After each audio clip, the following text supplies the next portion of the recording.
Welcome back. We're looking at a breakout report on ONDS Holdings, ONDS, arguing a strong buy based on, well, some pretty incredible Q3 numbers and a huge cash position. Yeah, this piece, ONDS Breakout, it has a ton of energy. It really does. It nails the catalysts. It does. But to really land this strong buy for, the more sophisticated investor, it needs to shift from hype to high credibility. How so? By proactively addressing the risks.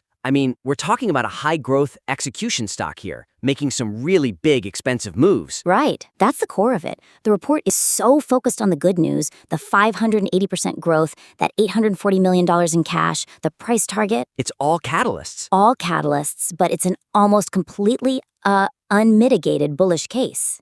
The weakness there is that for an experienced analyst, that can actually hurt your credibility. It really can. They expect to see a balanced risk assessment, especially with a company that's all about execution and, complex M&A. So when they see a report with zero downside mentioned, their first reaction isn't, wow, no risk. It's what did the author miss? Where's the blind spot? exactly. And the suggestion isn't to just bolt on a list of risks. That's not it. It's about weaving it in, acknowledge a potential problem, and then immediately pivot to show how the existing catalysts, that cash, that backlog, actually solve that exact risk. It's like judo. You're using the company's own weight to counter the argument. Precisely. It's judo economics. Okay, so let's get concrete. That cash position. An institutional investor looks at ONDS making a huge, $225 million acquisition of Centrix? Right. And their first thought is integration risk. It's massive. Of course. Any big acquisition has complexity, especially when you're trying to scale in a market like counter-drone, the CUAS space. So the material should just say that. Acknowledge the challenge, the difficulty in scaling defense tech at speed. But then you pivot. Then you pivot. Hard.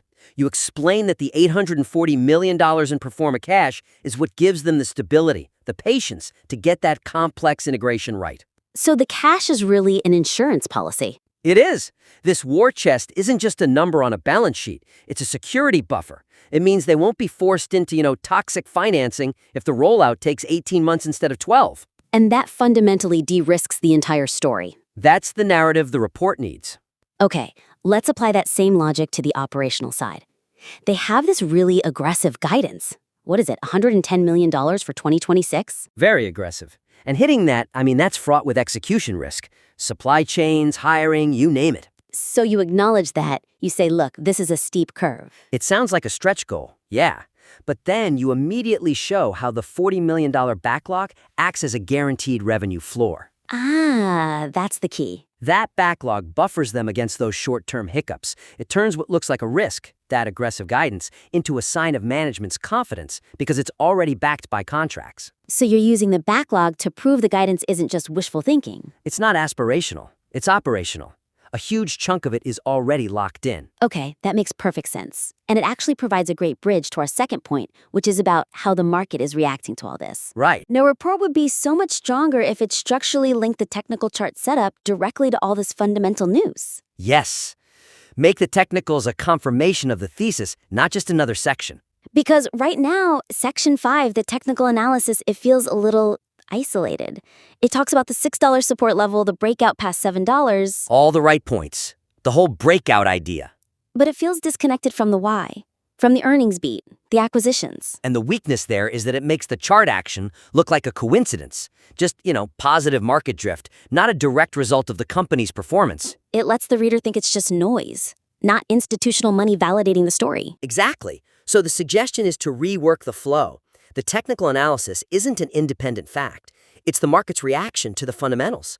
The price action, the volume, that's the proof that the catalysts worked. So we can get very specific with this. When the report talks about the stock blowing past that $7 resistance zone, which is the core of the breakout thesis, You explicitly connect that move back to the Q3 earnings beat. frame it as validation. So instead of just saying the stock broke out at $7, you rephrase it, something like the market validated the new $110 million guidance by shattering the $7 resistance level just days after the Q3 report. That's a huge shift. It's not just a data point anymore. It's a statement about investor psychology. And you use the volume to prove it. The report already mentions high relative volume. Right. So use that. High volume as a footprint. The language should be direct. Sustained high volume after the report shows large investors actively buying the $840 million cash story. Driving the price right back up from that small dip to the $6 floor. Now you've integrated it. Now the logic is solid. The financials are strong, and here's the proof. Capital is flowing in at these specific points. It's the difference between a good story and a good story with receipts. And it ties that $6 support level directly back to the balance sheet. The chart has support, but the cash is the fundamental safety net that makes it hold. Exactly. Which takes us to our final and I think most critical point, quantifying all this growth. The valuation. To justify that aggressive price target, what is it, $11.07, a 64% upside, the material has to clearly articulate how these big acquisitions translate into hard valuation metrics. Yeah, this is where we need to sharpen the pencil. The report does a great job on the strategic logic. Centrix for CUAS leadership, PDW for manufacturing capacity. These are huge moves. Huge. But the weakness is that it stops there. It doesn't connect the financial weight. We're talking a combined $260 million for those two deals to the specific reason the stock should be worth $11. An analyst sees a $260 million spend, and they need to know what revenue multiple that buys them. It needs that mathematical bridge. Right. The suggestion is to add a high-level calculation, or at least a strong narrative, that breaks down how much of that $11.07 target comes from organic growth versus the accelerated growth from the M&A. You have to assign a dollar value to the strategy. Okay, let's drill into the Centrix deal. The $225 million price tag. How do we justify that in a valuation model? Well, that's what we need clarity on. Is that valuation based on projected synergies? Pairing their tech with ONDS hardware to win bigger contracts? Or, and this is critical, is it based on a multiple of Centrix's guaranteed defense backlog that wasn't on the books before? that's the difference between paying for hope and paying for certainty. Precisely. If it's tied to a secure backlog, that changes the whole risk profile. And it absolutely merits a higher multiple right now. That clarity helps justify a $250 million spend immediately. Okay, and then PDW. That's a $35 million investment for access to a massive supply chain, 100,000 units. How do you quantify capacity in the valuation? That's the accelerator. The report needs to show how that 100,000 unit supply chain completely changes the revenue ceiling for the company.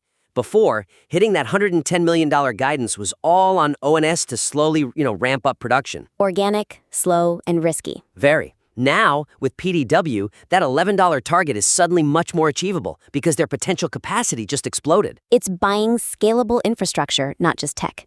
It guarantees accelerated volume today. Absolutely. If that capacity lets ONDS bid on huge defense contracts they couldn't even touch before, that changes the entire valuation. It justifies the upside because the risk of failing to scale has been bought and paid for. It's quantifying the value of buying time. And volume. This has been incredibly useful. It's a really strong submission to begin with. The core story's there. Oh, absolutely. The growth, the cash, the M&A, it's powerful. We just focused on 3 areas to really elevate it to an institutional-grade thesis. First, integrating that risk mitigation. Right, using the cash in the backlog as shields to boost credibility. Second, structuring that technical analysis as objective proof, high-volume proof, that the fundamentals are working. Turning price action into confirmation. And third, sharpening that valuation link, quantifying exactly how those acquisitions justify the aggressive price target. Apply these suggestions to really strengthen the foundation of that strong buy thesis, and please, send the material back in for another critique when you're ready.